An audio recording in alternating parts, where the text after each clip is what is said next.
Right, you had the story there earlier this week about Paul Galvin possibly facing a backlash just weeks after starting out with the Wexford footballers. You know, big name appointment, Reid Davey for hurling, Paul Galvin coming for the footballers, turn things around. So, what are you hearing?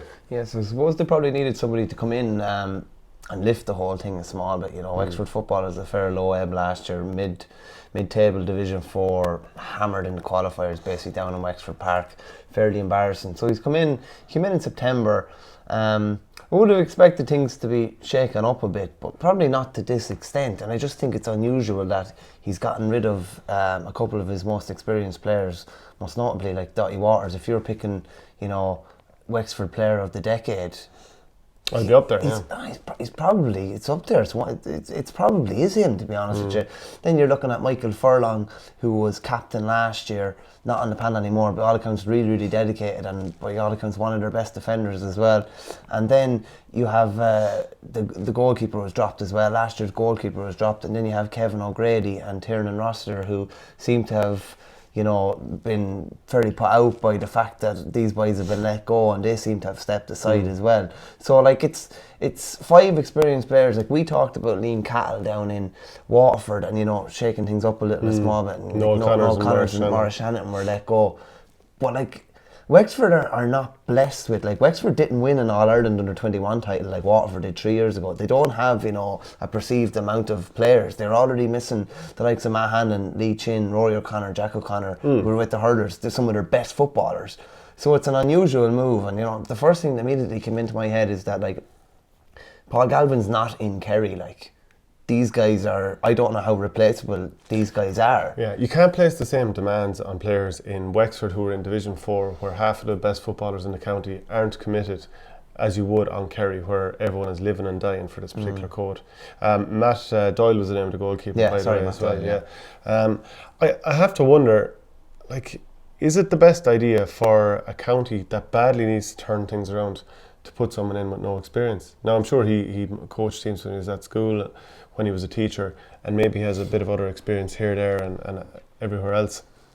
But is it a good idea to put in a novice straight away? Now, they had Matty Ford in there, county legend, but he's gone also, hasn't he? Yeah, Matty's like a driver for one of the Wexford TDs, so he's be up in the Dáil quite a bit. And with the election next year, I think he's going to be caught, and I think he's getting married in February as well, so I don't think he's going to be around. Now, I don't actually know if he was involved or took any training sessions, to be honest with you, because they wouldn't necessarily be back that long. But it's just unusual, because you were thinking they needed a lift and they needed everyone on board, and I'm just surprised that, like, lads that, by all accounts, lads that were great servants and that seemed to have a great attitude, were let go. It just seems unusual to me, and the fact that, like, 2 players have already kind of almost pledged allegiance to the lads that are let go, it's very rare that happens. I've talked to, like, a couple of lads before that have left panels or fallen out with managers, and it's almost like, I've probably been there myself as well, where you're the one that's left behind, that stays involved, and you feel terrible. Oh geez, Shane, I'm gutted for you that you're gone off the panel, but like, I'm not going to jeopardise my spot for my allegiance to you in general. So it's a fair move from the 2 lads as well. But like, there's been different commentary out there about it.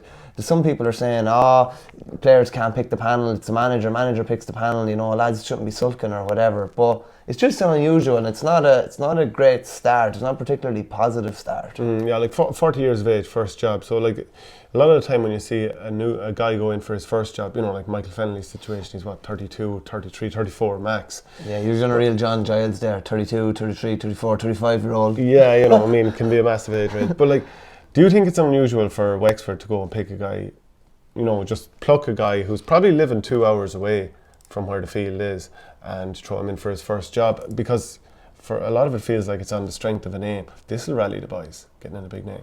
Yeah, the experience is the big one for me. Is like, what's your track record? Aside from the underdogs, and as you said, been involved maybe a couple of school things when he was teaching. He probably has very little experience. They've taken a punt on him, and the start would suggest that they could be on, you know, ropey ground, but hopefully he'll be able to turn it around. But it's definitely going to be interesting, you know. And it's just like we were saying there about some of the Wexford hurlers. Like lads have often said to me from Wexford, like if you put pick 15 footballers from the Wexford hurlers, that they'd beat the Wexford footballers. I know that's an easy thing to say. No, but I think you'd hear that in plenty of counties. Yeah. That one dominant code, if they swapped over to the other, they'd win. Yeah.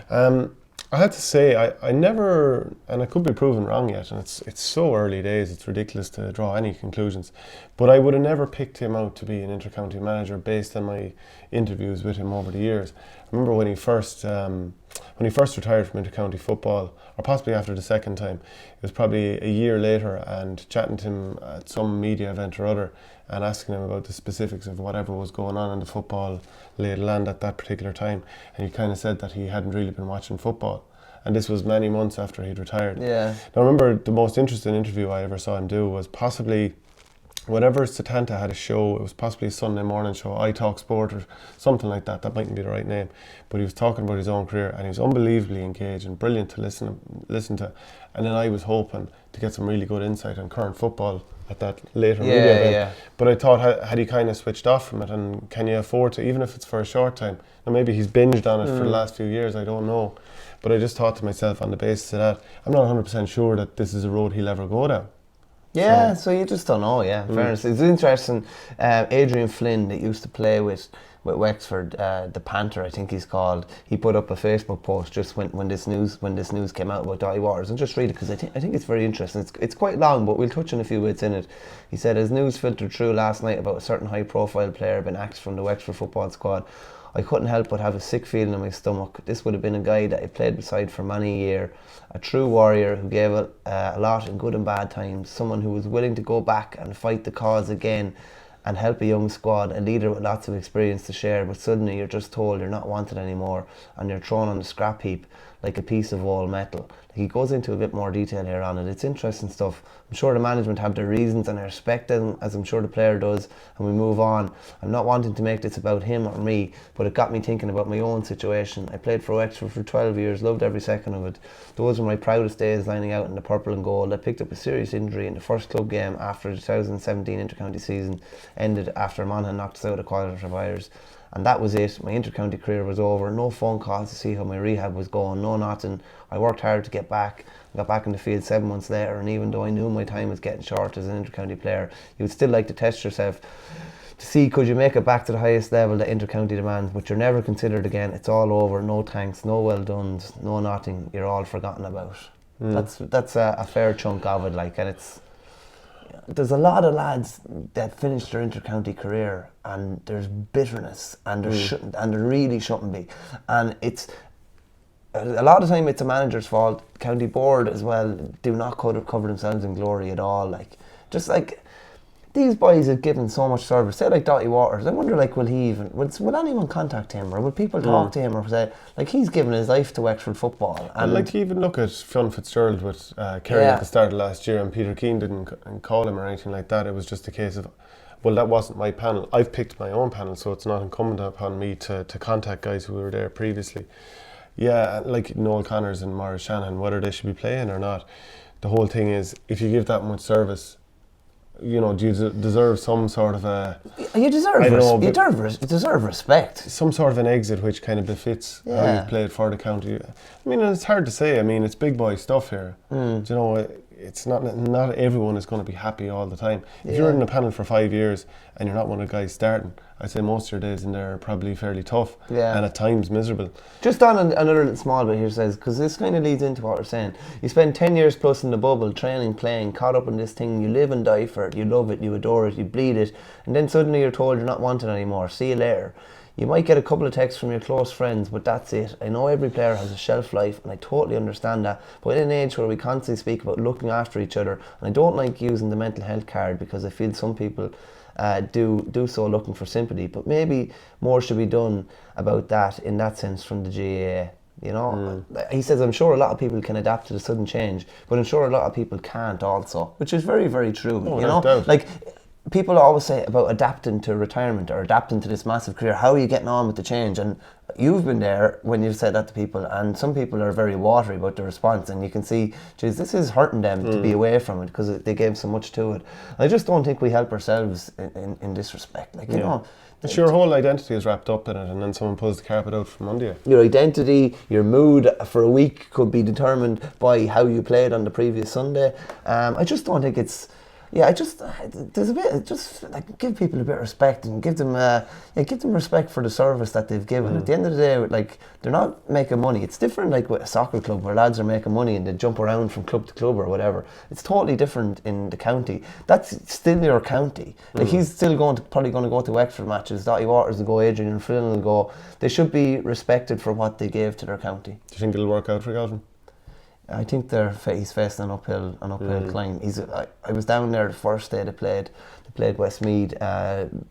It's a skeleton squad. It's going to be a very, very young squad, and you know yourself from being around a panel. Like, it's not sometimes what the experienced lads offer on the pitch. They do offer not on the pitch. It's what they offer in the dressing room. It's the hand around the shoulder maybe for the young lad who's going through a tough time or whatever.